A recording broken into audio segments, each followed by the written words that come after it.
Well, I know Tony doesn't need an introduction. I'm just excited to hear what he has to say. For as long as I've known Tony, he always seems to be such a humble man, and he loves his family, and he's very God-fearing. That's what I feel when I'm in the presence of Tony.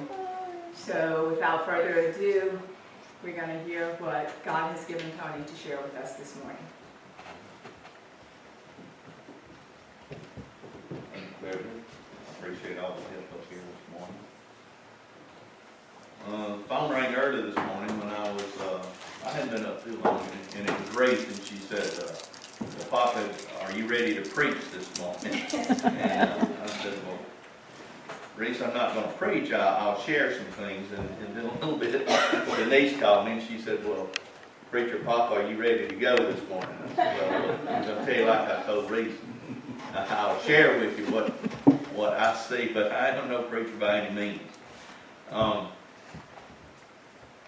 But the thing that I thought about this week was miracles. And as we were when we were giving in requests for prayers, we mentioned Macy, 5 years old, with some kidney problems there. There is always a miracle. There's something there that there were many miracles in the Bible. And I did not research to see how many that were numbered. Some miracles were good, some miracles weren't good, and I'll get to the bad ones here in a little bit. But if you will look at what a miracle, the definition that I saw, it said a happening which seems to be against nature, not subject to scientific explanation, or a mighty work of God. And when we think of miracles, all of us think of mighty works of God, or I do. That's if a miracle is mentioned, I immediately think of something God has done for us. In Matthew 8, it said, and beheld, there came a leper and worshipped him, saying, Lord, if thou wilt, thou canst make me whole.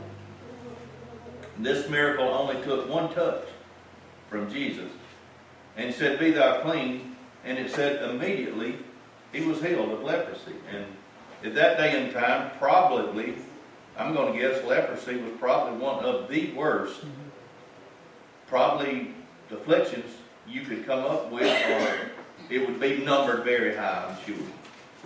But immediately he was healed, and so that was one big miracle. Then also in Matthew 8, it said, and when Jesus entered into Capernaum, there came unto him a centurion, beseeching him, saying, and the centurion, of course, was a Roman soldier in charge of at least 100 men. And I'm sure to be in charge of 100 men in a Roman army, you would have to be a pretty tough guy. But this man came to him and said, Lord, my servant lieth at home sick with palsy, grievously tormented. And Jesus answered him, he said, I will come and heal him. The centurion answered and said, Lord, I'm not worthy that thou should come into my roof. But speak the word only, and my servant shall be healed. Jesus told him as he believed it, it would be done, and his servant was healed in that same hour. So, as we look at miracles, you have to have a ton of faith to go along with a miracle. The man with leprosy, he said, Lord, I know you can do it. If you will, you can make me whole. And he knew there was a lot of power there, and he was just saying, just touch me, do something, I know I will be better. Here was a centurion, Roman soldier. He said the same thing. He was not asking for a miracle for himself. He was asking for a miracle for his servant. And he said, Lord, I'm not worthy you come under my roof. Just say the word, and I know it will be done. That was a lot of faith right there. And a man from the Roman army even had faith in Jesus. So, as we go on down, as I say, there was many miracles. You think of miracles today. I know a lot of times if I pray for something, I expect a miracle. I want it done. But I believe also in miracles. There's times, and Perry might scold me for this, but I just believe there's times when it's really not in God's plan for whatever you're asking for in a prayer to be answered. Now that's a big statement, and Perry will probably have a talk with me, I guess, when he sees me the next time. But sometimes prayers are always answered. I've told Judy before, and I'm a firm believer on this. You get an answer to a prayer. It may not be the answer you want, but it's going to be yes or no. One of the two, you will get it. So, Judy and I have had discussions about that, but that's the way I see that one. It can be yes or no. But then we go on through Matthew chapter 9, and it says, when Jesus departed thence, there were two blind men who followed him, crying, Thou Son of David, have mercy on us. They were blind men, but they had heard of him. And when he came into the house, these blind men came in with him, and they said, we know you can do it. Touch us. Jesus said, Believe ye that I am able to do this? And they said, Lord, you know that we do. And he touched them, touched their eyes, saying accordingly, Your faith be it unto you. And then their eyes were opened. So Jesus even mentioned here your faith. Faith a lot of times. So there were many, many good miracles. I see miracles today. I see Sheila. I see Paisley back there. I see Reese back there. All babies to me are miracles. And they're just a blessing. We love ours to death, and I know everybody else does theirs. And here again, people tell me when I'm bragging on my grandkids, are they spoiled? I said, well, if they're not, it's not my fault. I try my best to spoil them. When they leave down in Papa's house, we let them do about what they want to do while they're there. But they're our miracles that we love to death. So, I told you that we would mention some of the miracles that weren't as good, that were bad miracles. In fact, it talks about them in the Old Testament. Remember the 10 plagues of Egypt. You say, what kind of miracle is that? Well, you think what they started off, the first one was that Pharaoh didn't let the children of Israel go. The waters and the rivers and the ponds and all would be turned to blood.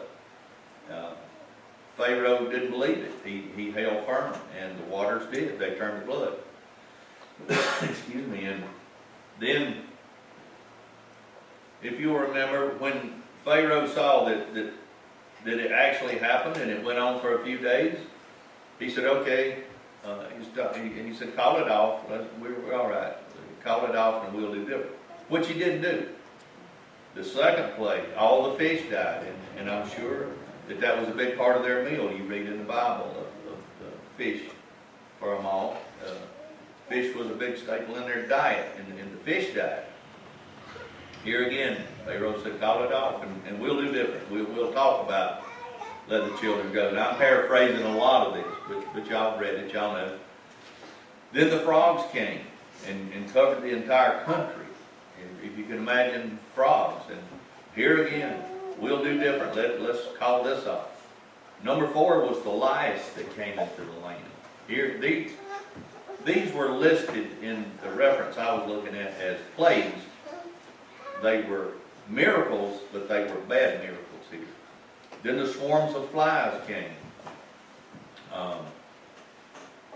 It was just one after the other. The animals died. The 5th miracle, except the children of Israel, their animals lived, where the Egyptians' animals died. The people had boils on them and their animals. The hail and fire that fell. The locust came. The darkness in Egypt, except there was light in the houses of children of Israel. This was miracles that God performed. You think about when they did leave, then the Red Sea parted for them. And then that was a miracle because they were facing the Pharaoh's army coming through. So they got to the sea and they were cornered there, but the miracle happened. The sea parted. And if you think about, said they crossed on dry land where the sea was, another miracle. You look at manna sent from heaven every day for them to eat when they were in the wilderness. There was a miracle there. You think about miracles, and miracles, you hear people talk about miracles this day and time. If they, say for instance, someone was in a bad accident, a part of it, and you will hear them say, it was just a miracle, I wasn't killed. A lot of miracles happen. A lot of miracles happen. You see, sometimes when doctors give up on people and tell the family there's no hope, then the person recovers. There's your miracle right there. It was in God's plan that they get well and we're healed. Think about back when Daniel was tossed in the lion's den. He was good. When they came the next morning to see what was left of him, I believe it said he was using one of the lions as a pillow. I think it said he was resting his head on it. Then sometimes a miracle could be for punishment. You think of Jonah, when God told him to go down to Nineveh. And Jonah ran, and he went other places. He went where he wanted to go. He wanted to cross in a ship. And they got into the big storm. Finally, he was thrown overboard, and the fish ate him. But he lived in a fish. So, a great miracle there. A great miracle. Miracles are, as I said, many. They're a lot of the miracles I mentioned just a minute ago here were healing miracles for crippled people, for blind people, hearing and speech impediments, unclean spirits, and bringing the dead back to life. Healing. Many more. Then you have miracles other than healing. Jesus walking on the sea, feeding multitudes. If you think about this, all these are miracles that you can feed so many thousand people with a few fishes and a couple of loaves of bread. Think about the time that Simon Peter, he and his friends had fished all night and he caught nothing. Jesus said, well, cast your net on the other side of the boat. He said, well, Lord, we fished all night. I mean, there's no need. They did it anyway, and it said there was so many fish in the net that they couldn't get them all back to land. I mean, there's another miracle there. He turned some water to wine when it was needed. Excuse me. Shadrach, Meshach, and Abednego in the fiery furnace. They were thrown in there because they wouldn't worship a golden image that Nebuchadnezzar had set up. They wouldn't worship it, and they were thrown into a fiery furnace. But who did they see the next morning walking in the furnace? It was heated 7 times hotter than it had ever been heated. And when Nebuchadnezzar went to check on them, who did he see walking in? He said, did we not throw 3 men in? There's 4 men in. So Jesus was in there. So there was another miracle in a furnace that had been heated 7 times hotter than it had ever been. Even it killed some of the people that opened it up to throw the Hebrew children in there. It killed some of them, but they were in there. Their clothes were not burned. They didn't have a hair on their head seam. So there is a miracle there. Miracles are there. I mean, you got to have the faith with them. Do I have that kind of faith? Sometimes. And you say, well, that's a rough statement, but as Beverly said, there are times when you can stuff can be coming upon you, things, that I think we all can say, you know, what does this happen to me for? You know, but the miracles are there. They're still being performed today, just like they were then. And I appreciate each and every one that are performed for me, and I know y'all do for yourselves. Judy told me she would raise her hand if I went over time. I said, you don't have to worry about raising your hand. Sure. Does anybody want to add to or take away from anything I've said this morning? Jerry, what time is it? I saw Jerry looking at it. I could. Right here's my mirror. I hear you. I hear you. There you go. We've all got it. We've all got it. Sure. That's what I was thinking, Tony. Just recount what God has done for us, and whether it was small, or we deem it as small. If we get out of bed and we're able to breathe, that is a miracle. Very much so. Very much so. I mean, and sometimes I feel like that's what we need to do, is think back on what God has done for us. Not that it's past tense or that God will not continue to be God, but I still remember Myra, when she was 12 years old, she had brain surgery. And that was a long road, it was a hard road. It was a miracle that I got through that. So when it's close to your heart, Sure. yeah, but. I know we all have examples, instances, and times that we can pull some great remembrance of miracles back. And I'll agree with Beverly 100%. If we can get up today and be able to move around, and especially come out and worship, then there's one great miracle been given to all of us this day. So, and anyone else? I'm sure there's a lot of instances that you can think of.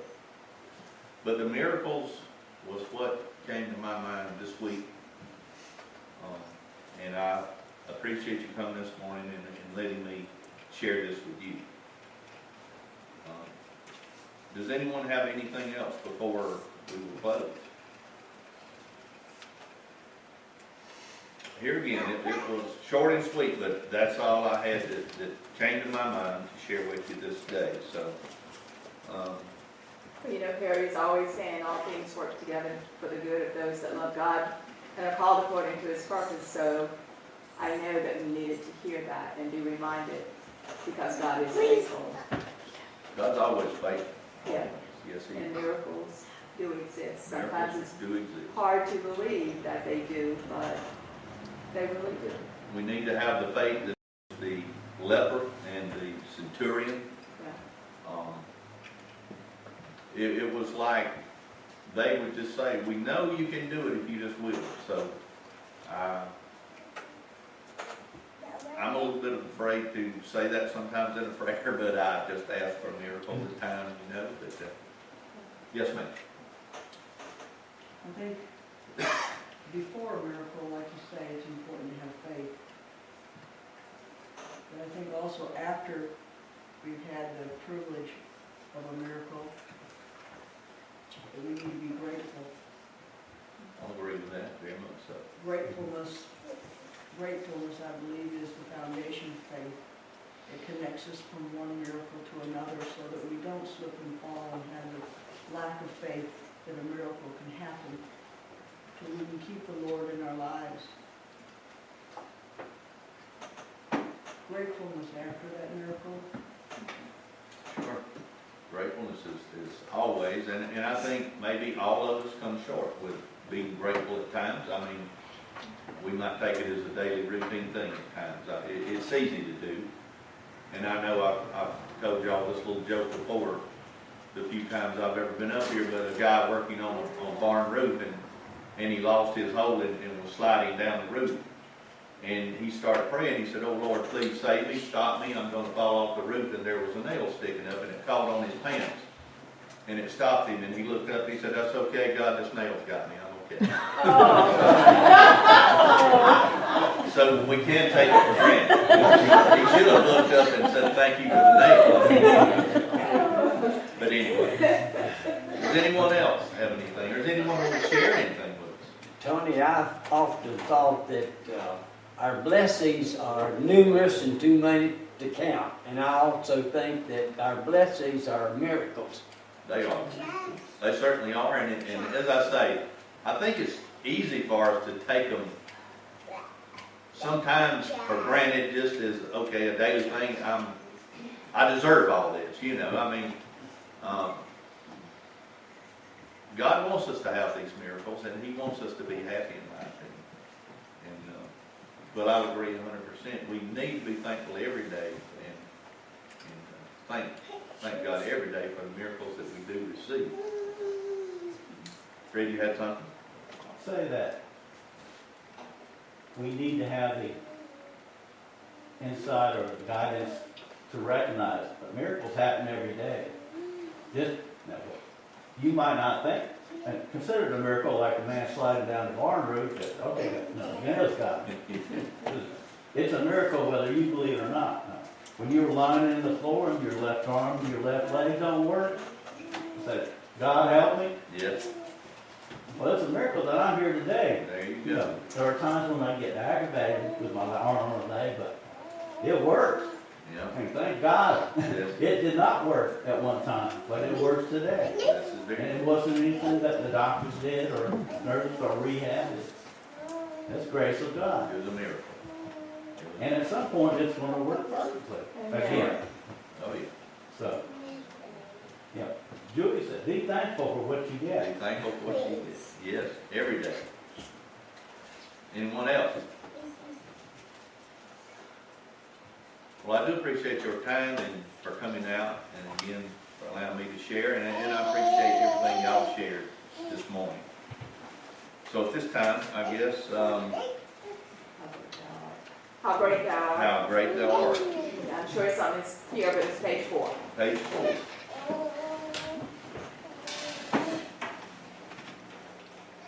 Let's sing How Great Thou Art. We'll sing let's sing the first and the fourth. First and fourth.